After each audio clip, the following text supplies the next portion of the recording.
Capitale-Nationale, l'Association québécoise de défense des droits des personnes retraitées et pré-retraitées, AQDR, section Québec, est fière de vous présenter Aînés, on vous écoute. Alors, bon matin aux auditrices et aux auditeurs. Je suis Judith Gagnon de l'AQDR Québec, toujours avec vous, parce que j'aime ça. Puis, je trouve que c'est intéressant de parler de la situation des aînés. Alors, écoutez, cette fois-ci, on accueille quelqu'un qui est vraiment très intéressant. Moi, je me promène un petit peu partout et j'ai rencontré au sommet des aînés une personne intéressante qui travaille dans la perspective de l'aménagement urbain. Alors, écoutez, l'aménagement urbain, c'est important. On peut faire des chutes, on peut être bien, on peut être pas bien. Il y a toutes sortes de choses. Alors, sans plus tarder, je vous présente M. Paul Méquet, qui est directeur de Rue Sécure. Alors, bonjour, Paul. Oui, bonjour. Ça fait plaisir d'être avec vous. Écoute, Paul, j'aimerais ça que tu nous parles de la conception des trottoirs, des parcours piétonniers qui tient compte des aînés. Est-ce qu'actuellement, c'est ça dans la Ville de Québec où on pourrait faire mieux? Donc, je pense qu'on est loin de la situation idéale. Il y a quand même des pas qui commencent à être faits pour améliorer la situation, mais je pense qu'il faut il faut modifier la conception des trottoirs pour que les trottoirs comportent uniquement des pentes très douces. Donc, par exemple, aux entrées charretières, là, ou entrées de stationnement, ou entrées de garage, c'est ça, là, il faut que les transitions soient beaucoup plus longues. Faut rendre ça beaucoup plus plat. Il y a des villes comme Roberval et Drummondville qui ont déjà agi en ce sens. Ah oui? Oui. Alors, disons il y a déjà des modèles à suivre un petit peu, là. Donc, ça, c'est une des choses. Par exemple, aussi aux intersections, les transitions doivent être allongées, c'est ça, pour aplatir la pente, là, la pente plutôt des descentes de trottoir. Ou, c'est ça, ça peut être aussi, si on a ce qu'on appelle des banquettes, c'est des espaces comme gazonnés entre le trottoir et la rue, mais disons que on peut faire monter l'automobiliste dans la partie qui est banquette pour que le trottoir reste, lui, complètement plat. OK. Ou on peut faire aussi des passages piétons surélevés ou ce qu'on appelle aussi des trottoirs traversants où le piéton garde le même niveau en traversant la rue, puis c'est l'automobiliste qui doit monter et redescendre. Mon Dieu, est-ce que ça existe à Roberval et Drummondville? Donc, il y en a, oui, à Roberval. Même la Ville de Québec en propose d'en faire sur la 4e avenue Est l'année prochaine. Ah bon, alors comme ça, la Ville de Québec entend bien ce que tu dis, puis cette conception-là, puis ils vont être capables de commencer à faire ça. Est-ce que c'est ça que tu me dis? Je pense qu'ils sont partis dans le bon sens, là. Mais disons que ça faudrait que ça soit fait à beaucoup plus grande échelle. C'est ça, là, parce que je dirais, on sait que la population du Québec vieillit depuis 30 ans qu'on est en train de vieillir. Puis, disons, malheureusement, les normes de conception n'ont pas évolué. Là, je dirais, on fait du rattrapage, mais on est en retard, là, parce que c'est des choses qui auraient dû être faites il y a longtemps. OK. Mais je voudrais te parler aussi de quelque chose. Les handicapés, eux, est-ce qu'ils ont les mêmes besoins que nous? En partie, c'est ça, parce que, par exemple, un aîné peut avoir une perte un peu d'acuité visuelle, c'est ça, puis qui est capable de moins voir les pentes. Alors ça, ils partagent ça comme avec des aveugles. Alors, il y a des choses qui se ressemblent, mais les aînés, je dirais, ce qui les caractérise beaucoup, c'est la question des pentes. Il faut qu'on évite de faire autant de pentes que ce qu'on a fait par le passé. Parce que les aînés ont comme un problème d'équilibre. Ça, c'est différent de ceux des aveugles ou des personnes en fauteuil roulant. Disons. Est-ce que tu as noté des accidents? Est-ce qu'il arrive des accidents, des gens qui tombent sur les trottoirs? Est-ce que tu es au courant de ça? Disons qu'il y a une étude qui avait été faite en 2017. disons que je pense que c'est un sujet qu'il faudrait qu'il soit repris, là, mais qui disait qu'il y avait beaucoup plus de gens qui tombaient sur les trottoirs que de piétons qui se faisaient frapper par un véhicule. Ah oui? Et oui, et disons que c'est ça, en regardant ce qui se passe dans les hôpitaux, là, mais disons que malheureusement, c'est un sujet qui est pas suffisamment étudié. Disons que c'est le système de santé qui prend des gens qui tombent, qui cassent une hanche, des choses comme ça, alors que c'est la municipalité qui s'occupe des trottoirs, mais ils se parlent pas assez souvent. Mais ça veut dire que c'est quand même assez grave, là. C'est des gens qui tombent, ils peuvent avoir quelque chose, casser une hanche, là, c'est pas rien, là. Ils peuvent avoir quelque chose qui, après, les immobilise pendant un certain temps. Oui, puis il y en a qui peuvent plus marcher après, là, c'est ça, donc ça casse leur mobilité. OK. Puis quand on sait que la marche est tellement importante pour maintenir une bonne santé à tout âge, oui, même avec les personnes âgées, ben il faut vraiment prioriser ça.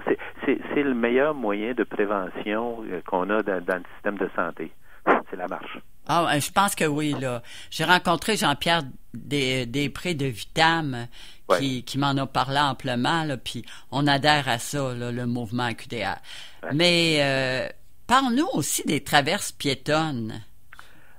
Oui, disons que je dirais, elles doivent d'abord être bien entretenues. C'est ça, parce qu'il y a des recherches qui ont relevé le fait que les aînés traversent la rue souvent en regardant la chaussée. Ils regardent, avant de partir la traversée, ils regardent voir s'il y a de la circulation. Mais après ça, ils regardent la chaussée, ils ne regardent plus la circulation. Puis moi, j'ai l'impression que les aînés regardent la chaussée parce qu'ils ne veulent pas trébucher dans un trou ou une fissure. OK, mais c'est bien ce que tu dis, c'est vrai. Oui. Alors les traverses piétonnes, c'est ça. En plus, devraient préférablement comprendre un îlot au centre de la chaussée pour que les aînés aient besoin de regarder la circulation dans une direction seulement. Alors, ils peuvent s'arrêter dans l'îlot pour regarder dans l'autre direction. Mais on voit pas ça beaucoup, hein? Non, ça, on voit pas ça beaucoup, là, mais je pense qu'il faut... Il y a des modifications auxquelles on doit réfléchir, c'est ça. On a une société vieillissante, mais ça, un îlot au centre d'une traverse piétonne, ça aiderait tout le monde aussi. Là, c'est pas juste pour les aînés. OK, je vais te poser une question, là, parce que il y a beaucoup d'endroits où il n'y a même pas de trottoir. Oui, disons, ça, c'était une mesure, disons, pour essayer d'économiser, là, mais moi, je pense que c'était pas le bon endroit pour économiser. On devrait avoir des trottoirs, sur la plupart des rues, au moins d'un côté. C'est ça, là, de la rue. Il y a des rues qui sont très tranquilles, puis un côté ça pourrait suffire, mais sur des chemins plus importants, on devrait avoir des trottoirs des deux côtés. Comme par exemple le boulevard Charest, il y a une section du boulevard Charest près de Saint-Sacrement. Oui. Il n'y a pas de trottoir sur le côté sud. Tu dis, non, ça pour une artère comme ça, il devrait y avoir un trottoir chaque côté. Là. Dans les arrondissements aussi, Paul, il y a beaucoup d'endroits où il n'y a pas de trottoir, puis pourtant il y a une assez bonne circulation. Oui. Ça, je pense que la ville commence à penser autour des écoles, entre autres, c'est ça, des trottoirs, mais c'est un besoin aussi pour les personnes âgées. Alors, ils devraient aussi prioriser les endroits autour des où il y a beaucoup d'aînés, là, des résidences de personnes âgées ou des blocs appartements où il y a beaucoup d'aînés. Qu'est-ce que tu penses de ça, vu que j'ai quelqu'un de compétent avec moi, mettons, il y a des trottoirs, puis il y a des pistes cyclables à côté. Qu'est-ce que tu penses de ça, le son? Puis là, tu vas sur le trottoir, mais il n'y a pas la circulation des bicyclettes, elle se fait d'une façon assez anachronique. Tu peux presque pas passer. C'est toujours un défi d'essayer d'ajuster la circulation des piétons, des cyclistes, des automobilistes. Là. Donc, c'est que dans des endroits, ils ont comme une différence de niveau entre le trottoir, la piste cyclable et puis la rue. Au lieu d'avoir juste la bordure comme on a avec le trottoir, ben c'est souvent comme la piste cyclable est comme à mi-bordure, à mi-hauteur de la bordure, là. Ouais. Puis, alors donc au moins ça peut séparer ça. Mais ce que j'ai déjà entendu, moi, il disait souvent, ben les gens marchent dans la piste cyclable. Puis ça, je pense, c'est parce que le trottoir est pas convenable, c'est ça. Là, mais c'est ça. Il y a avec les pentes, c'est ça. Là, on a vu un exemple extrême là, dernièrement sur l'avenue du Sénac, là, à Beauport, là, où le trottoir et la piste cyclable, c'est ça, sont en montagne russe. Là, je pense que la ville a reconnu que c'était une erreur, c'est ça là. Mais disons que le trottoir, il y a aussi toute la question des joints. C'est ça, des trottoirs qui doivent être très minces. C'est ça pour pas que les personnes en fauteuil roulant aient un choc à chaque joint. Là. Ça la ville de Québec, je pense, a quand même commencé à normaliser des trottoirs qui sont convenables, là, mais donc dans bien des endroits, c'est l'ancien trottoir. Là, puis, ah oui, mais écoute, nous, on a beaucoup de plaintes d'aînés qui veulent plus marcher sur le trottoir. C'est en plein ça. Puis, ils marchent quand il y a une piste cyclable, ils marchent sur les pistes cyclables. Puis là, ils ont peur de se faire faucher par des cyclistes qui regardent pas. Fait que ça devient difficile alors que, comme tu dis, on parle de la marche, que c'est bon pour la santé. Oui. Mais il faut que les trottoirs soient sécuritaires. Et ça, je pense qu'on a beaucoup de chemin à faire. Ben, ça peut devenir un enjeu pour le mouvement AQDR. Ouais. Vous saviez que la Ville va revoir son guide d'accessibilité universelle? Oui. Avez-vous des commentaires à faire?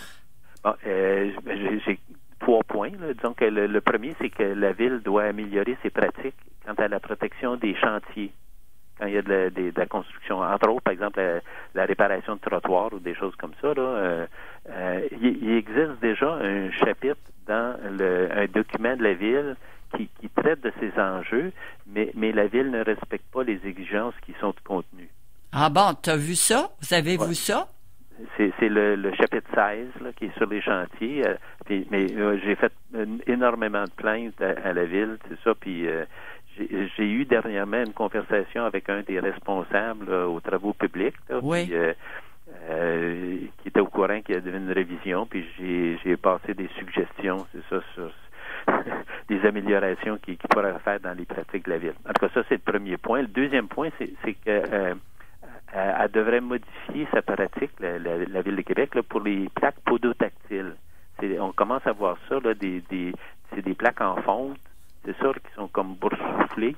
C'est ça, là, qui aide les personnes aveugles, c'est ça, à repérer quand ils quittent le trottoir pour se rendre dans la rue, là. OK. Est-ce qu'il y en a beaucoup, ça? Moi, j'en ai pas vu. Il commence à en avoir à certains endroits, là, mais c'est pas systématique encore, là. Mais donc, ce que la Ville, elle les met souvent dans un genre de quart de cercle à l'intersection. Puis, disons que je pense que ça serait nettement préférable qu'il y ait 2 plaques indépendantes dans la direction des trottoirs, vis-à-vis des trottoirs, là, parce que 2 plaques permettent mieux aux personnes malvoyantes de s'orienter dans la bonne direction pour faire la traverse. OK. Tu veux dire que ces plaques-là sont dans des traverses? Ils sont sur le trottoir, là. Ils sont placés dans le trottoir quand on coule le béton. Oui, OK. Ils mettent la plaque, là, puis ça c'est la personne aveugle est capable souvent de repérer ça à travers ses souliers. OK. De sentir, de savoir que, là, OK, là, il quitte le trottoir qui devrait être un endroit sécuritaire pour avoir à traverser la rue, là, il faut qu'elle fasse attention. OK. Ah, c'est intéressant. Il va falloir qu'on remarque ça, là. OK, c'est un bon point.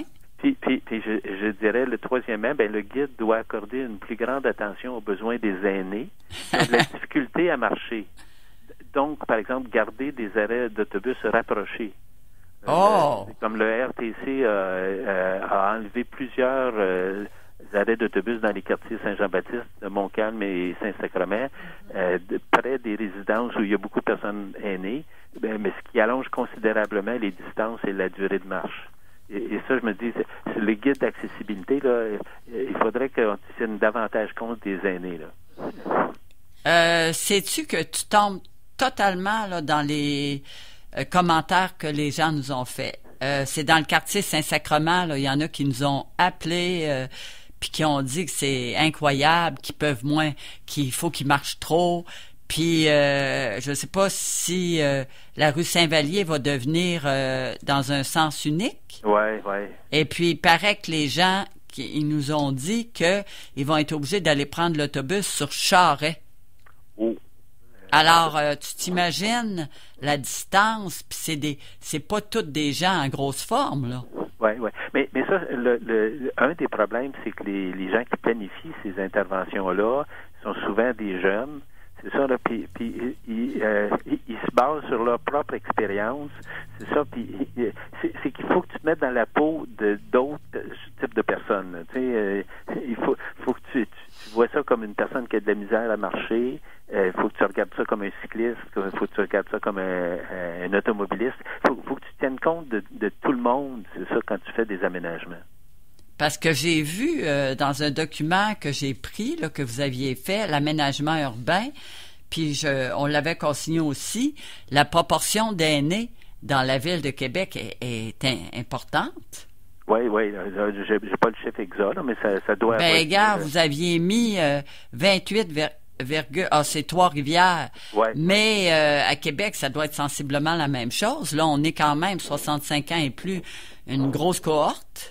Disons qu'il y a sûrement des petites variations selon des régions, là, ouais. Mais je me dis 25% à Québec, on serait pas loin de la vérité, là. OK. Je voudrais aussi vous parler de quelque chose, vu que vous avez une ouverture importante. Nous, on trouve qu'il n'y a pas assez de bancs dans la ville. Puis on trouve aussi qu'il n'y a pas assez de toilettes publiques. Oui, donc effectivement, là, mais ça, des jeunes ne voient pas ce problème-là. Une personne âgée, il peut marcher à une certaine distance, mais il peut ressentir une fatigue, là, puis il a besoin de bains, c'est ça, pour se reposer. Alors donc la ville devrait en installer beaucoup plus. Puis des toilettes publiques, mais ça, donc on voit des annonces à la télévision pour des sortes de produits, là, pour des problèmes urinaires, là, mais quand on est plus vieux, donc on a plus envie, là, c'est ça, puis des toilettes publiques, c'est essentiel. Et puis tu peux pas te fier à aller demander dans un commerce, c'est ça, pour aller à la toilette, là, je pense que ils veulent plus. Pas trop content, non, hein. Alors des toilettes publiques, je pense que c'est quand même quelque chose qui... Il faudrait penser à en disperser un peu partout sur le territoire pour que les gens aient la possibilité de pouvoir s'en servir là, quand ils en ont besoin. Parce qu'en dehors des parcs, là, si quelqu'un veut se promener là, dans la ville, tout ça, là, puis qu'il est en forme et mobilité, à un moment donné, il vient fatigué, et c'est difficile. Par bout, là, il peut pas s'asseoir beaucoup. Oui. Mais puis, disons, en plus d'installer des toilettes publiques, c'est qu'il faudrait que la ville fasse connaître leur emplacement. OK, c'est bon. Il faut que les gens sachent, si j'ai besoin, donc c'est pas loin, là, OK. Je sais pas, je vais te poser la question. Moi, j'en ai vu ailleurs, mais pas à Québec. Des boîtes à livres, on n'en voit pas beaucoup, hein? Dans mon quartier, il y en a quand même un certain nombre, là. Alors ça agrémente la marche un peu, là, parce que les gens peuvent arrêter puis regarder puis voir s'il y a des bouquins qui les intéressent. Est-ce qu'il y a des bancs dans votre quartier? Des bancs, disons que assez peu. Il y en avait avec des arrêts d'autobus, mais il y a de ces arrêts-là qui ont disparu, puis des bancs aussi. OK. Puis il y en a quelques-uns. Puis donc souvent, je pense que les villes disent il faut déneiger le banc l'hiver.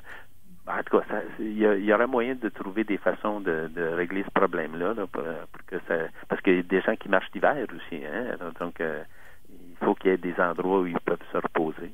Ben, moi, je pense que c'est très important. Si on voudrait dire, là, quel est l'enjeu de mobilité, est-ce que c'est le plus important pour les aînés? Parce que le mouvement AQDR, surtout l'AQDR Québec, on est en train de faire des consultations sur les défis de mobilité, sur le logement, tout ça. Mais selon vous, quel est l'enjeu le plus majeur pour les aînés là, au niveau de la mobilité? Est-ce que c'est les trottoirs ou c'est d'autres choses? Moi, je pense que les trottoirs puis la marche chez les aînés, c'est la base. Okay. C'est que la conduite, c'est pas tout le monde qui est capable de posséder une voiture puis d'être capable de la conduire aussi. Là, parce que c'est quand même assez coûteux aussi. Ouais.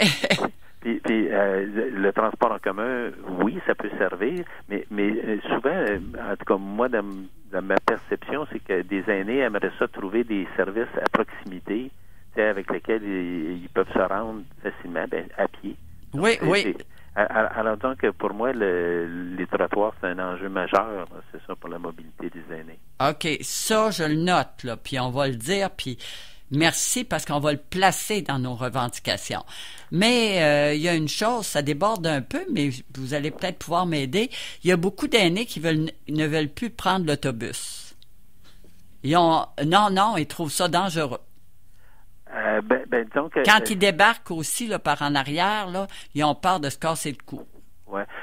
Donc, à la consultation qui a été tenue dans notre quartier vendredi dernier, il y a des gens qui ont soulevé, entre autres, le problème d'hiver, où il y a souvent des bourrelets de neige, c'est ça, entre le trottoir et la rue. C'est ça, alors quand l'autobus arrête puis on ressort par l'arrière, on sort dans un banc de neige. Alors donc ça, je pense que le RTC dit quand même si on a un problème de mobilité, on peut sortir par en avant, c'est ça. Puis je pense que pour les aînés, ça devrait être davantage la pratique. Mais il y a aussi toute la question de la conduite, que les chauffeurs, les chauffeuses, c'est ça, doivent accélérer puis décélérer doucement, pas à des coups secs, là, c'est ça, parce que les aînés ont souvent plus de problèmes d'équilibre, c'est ça, puis donc ils peuvent tomber dans l'autobus, là. Alors donc je pense qu'il y a comme une sensibilisation à faire au RTC. Alors en plus de leur demander de peut-être rétablir des arrêts qu'ils ont enlevés, c'est aussi comment les chauffeurs doivent conduire. OK. Puis il y a d'autres considérations que les gens nous ont fait dans nos consultations. Il y a des gens, surtout dans les quartiers centraux, ils veulent plus sortir après 6 heures parce qu'ils ont peur. Donc il y a une chose, c'est qu'il faut s'assurer qu'il y a un bon éclirage. Ouais. C'est ça, là, pas qu'il y ait des endroits qui soient noirs, un peu ou ombragés. C'est ça, parce que juste pour marcher, disons que tu te trébuches, ça peut avoir des conséquences importantes. Donc, il y a des quartiers où il y a une certaine délinquance, c'est ça, là. Donc, il y a des criminels, c'est ça, qui s'établissent dans certains quartiers, puis j'imagine que ça peut déstabiliser un peu les gens, là. Ouais. Mais donc une des façons, c'est peut-être aussi d'essayer de se mettre en groupe, c'est ça, puis de sortir comme un groupe en soirée, des choses comme ça. Mais l'éclairage, vous dites quelque chose qui est important parce que des endroits, c'est faiblement éclairé. Oui. Et puis, si c'est faiblement éclairé, c'est encore une raison pour tomber. Oui. Tu vois rien. Oui, c'est ça. Là. Parce que notre vision baisse généralement avec l'âge, là. Puis donc on a de la misère à détecter des. Puis des fois, c'est pas des hauteurs importantes, mais donc déjà comme 2 centimètres, quelque chose comme ça, quelqu'un peut trébucher quand il y a une différence de niveau sur le trottoir, là, c'est assez pour trébucher. Oui, c'est ça, vous avez parfaitement raison. Nous, les gens nous le disent. Puis il y a un autre point qu'ils nous disent souvent, ils ne voient pas le nom des rues. Oui. Donc, c'est très faiblement, où le marquage là, du nom des rues, là, ça marche pas, là. Oui. Ça, disons que la ville pourrait penser à avoir des noms de rue plus grands, mais particulièrement sur des artères, là, des grandes rues, puis ce qu'on appelle des rues collectrices, là. Ouais. Parce que, entre autres, quand on circule en voiture, puis qu'on cherche comment s'y rendre, là, si tu as de la misère à repérer le nom de la rue, là, ça cause des problèmes, ça. Parce que vous avez remarqué, c'est pas écrit tout de la même grosseur, on voit rien. Le soir, tu te promènes, tu les vois pas, les noms des rues, ils sont pas mis aux mêmes endroits. Des fois, ils sont presque cachés. Ça aussi, c'est quand même quelque chose de malaisant, hein? Oui, vous avez tout à fait raison, là. Il faudrait penser, mais je pense que ça fait partie de la ville qui s'occupe de ses aînés, là. Elle regarde ce genre de problème-là, puis elle essaie de trouver des solutions. C'est ça pour en tout cas, c'était standardiser le lieu où est le nom de rue, là, au moins. Parce que des fois, tu arrives à un coin, puis t'as aucune idée où se trouvent les panneaux. Ben non, fait que imaginez, ça marche pas, là. Mais écoutez, moi, je vous ai trouvé très intéressant. Je vous avais rencontré, j'ai lu vos textes. Vous gagneriez à être plus connu. Alors, je vous remercie. Et puis, j'apprécie vraiment là, votre collaboration. Puis, je vous souhaite une bonne continuité là, dans ce que vous faites. Je vous remercie bien, puis donc au besoin, on pourra se reparler, là, puis c'est l'avancée des dossiers. Merci beaucoup, M. McKay. D'accord. Bonne journée. Alors, chères auditrices, auditeurs, bonne journée aussi. Puis vous avez bien écouté l'émission?